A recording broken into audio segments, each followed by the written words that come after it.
Hey guys, it's Ryan from Ryanet, and today we're going to talk about flooding.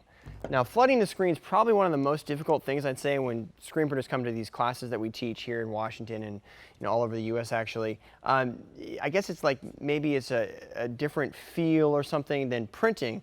So people always have questions about, well, how should I properly flood the screen?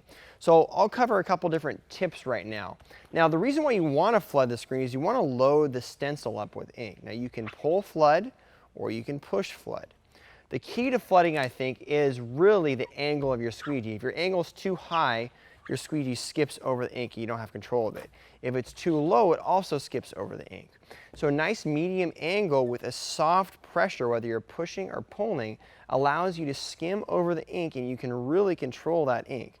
Now, sometimes flooding with a hard flood stroke is called for, but most of the time I like to flood over the stencil, where you're just loading the top of the stencil and not pushing too hard into the actual screen mesh. Depending on what you're printing, especially with water-based, so this would be a really good example of water-based, even though this isn't water-based ink, a top stencil screen flood is what you'd want to keep the stencil wet. Specifically for like 4-color process or sim process, sometimes you do want to load the stencil like that, where you're actually pushing ink into the stencil. Now, if you notice, my screen is in the up position right here. If I drop the screen in the down position, I need to have good off contact if I'm going to flood. Also, if I'm going to flood in this down position, I'm going to really want to make sure that I'm not touching the substrate when I'm flooding. So I need to have a tight mesh screen and good off contact. Now, I can definitely flood in the down position effectively if I'm doing above the stencil flood. But if I'm doing a hard stencil flood, I'd probably want the screen slightly in the up position.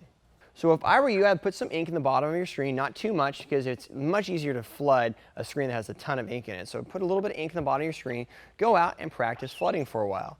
Make sure that you have the proper angle, you're flooding both up and back, because depending on the job, sometimes you're going to change direction. And you kind of get the hang of flooding that mesh so that you're effectively doing that for your print process and production efficiency.